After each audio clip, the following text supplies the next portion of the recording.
Sinan was present in the 16th century. Sinan's title was the architect. He was so good at what he did, he got the title of the architect.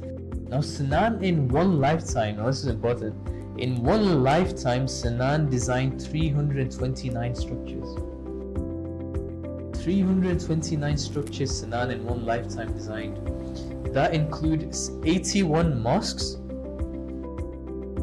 55 schools, 50 small masjids, small mosques, 34 palaces, 33 hammams, baths, 19 public kitchens, 13 rest houses, 8 bridges, 7 Islamic schools, 7 aqueducts, 3 hospitals, and 3 storehouses, all in one lifetime. This is another example of someone who knows his purpose, who's working on purpose. You can manifest all these things in one lifetime. Now, the beautiful thing about personalities like Sinan, the other problem that we've had is that we've had poor teachers. Everyone, because we've had like an industrial revolution, in this industrial age, everyone that's run after money is gone. Everyone that's followed money has gone to the industry. So your best minds have been tapped up by industry. The leftover largely has remained in academia, and I say that as an academic. I'm not ashamed to say that. The leftovers largely, not completely, have gone into academia. And so what you've found, academia is an issue, but even bigger issue are religions. So bringing it back to context in Pakistan, if a man has had 3 sons, right? The one with the highest IQ in this century, he said, put the doctor bunny, highest IQ, right? Son become a doctor.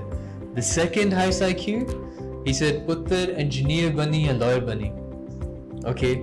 And the one with the least IQ, he said, put the Jannah the ticket. Right? So, son, you're my ticket to heaven, paradise. Become alim bani, hafiz bani. Right? Become a scholar, religious scholar, or memorize the religious scripture. Right? This is how it's been. And so did we expect the likes of Rumi and Ghazalis to emerge?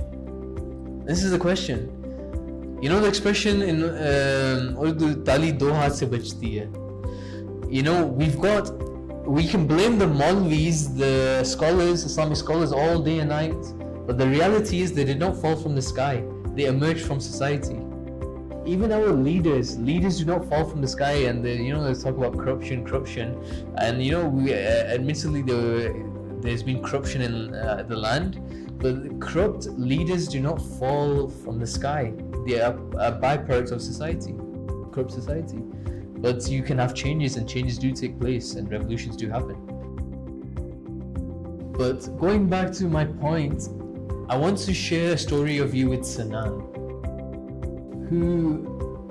and my grandfather, who I explained was one of my role models, and that was one of the things that really got me questioning about life deeply. He was like Sinan. He was a personality that would empower the youth. He was someone who would empower other people. Now, what happened one day was, as you can see, the beautiful masjids, the mosque that Sinan designed. So one of the examples, I think this is one of the students of Sinan.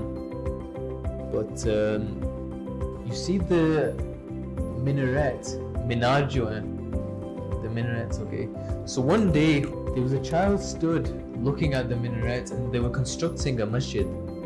And Sinan was there, and the child went up to Sinan and he said, the minaret that you built is bent. And Sinan said, okay.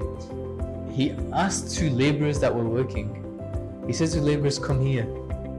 And so when you come, bring a rope with you and make a loop around the rope. And so the laborers did that. So the laborers got a rope, made the loop, came to Sinan and the kid. And Sinan said, this kid will tell you how to straighten that minaret. He's saying it's bent. They said, okay. So Sinan said, throw the rope over the minaret, okay, and listen to this kid. And so the kid said to the laborers, he said, pull the rope to the left. And so the laborers started pulling the rope to the left. And then he said, stop, you've gone too far. He said, now pull the rope to the right. So then they started pulling the rope to the right. And when they were pulling the rope to the right, he said, stop, you've gone too far again. Right? And then he said, no, now you have to pull it to the left. And they went to the left again. And so they went to the left and they went to the right and they went to the left until the kid got satisfied and he said, now it's straight. And he said it's straight and he just walked away. Now the laborers then went to Sinan and they said, and I'm paraphrasing this, I wasn't there, but they said to Sinan, you know damn right that minaret was straight. Why did you make us listen to the kid? And Sinan said, because I want our kids to know what they say counts, what they say matters, and I'm adding this on, and then they can bring about a change. When you give confidence to the kids, they can bring about a change. And this is what is lacking in the lands where I'm delivering this from at the moment in Pakistan. This is the only thing that is lacking. And because we have poor teachers, and there's a cycle, poor teachers produce poor students, who go on to become poor teachers, who produce more poor students, who go on to become more poor teachers. What we need to do is we need to break that cycle. We need great teachers who go on to become great students, who go on to become even great teachers, who go on to become even great students. This is in a society where your students are highest paid. So your teachers are highest paid. Unfortunately, we live in a society where not teachers are highest paid, our entertainers are highest paid. Then is it a surprise when entertainers are now getting in touch with me trying to understand philosophy, and I try to tell them philosophy and they're seeing stars? Then I try to give them religious perspective and they're like, no, they're not understanding things. And I'm getting a clash, and this is a clash of civilizations. A celebrity, I won't name him, but he got in touch with me and a few months ago, and he said, you know, I see Allah everywhere. I go to China, I see Allah. I go to the red light districts in Holland, I see Allah there. I see Allah, and they're smoking weed, I see Allah there. And the thing is, he was not seeing Allah there. It was that Allah was with him. This is the thing. But because we do not know our identities, again, you do not know thyself. It's not, you're looking outwards, you're not looking from inside out. And this is an issue, but which is being reformed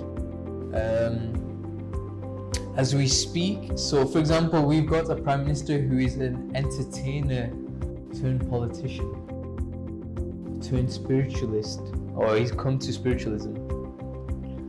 Okay, the correct formula is you go within, then you go out.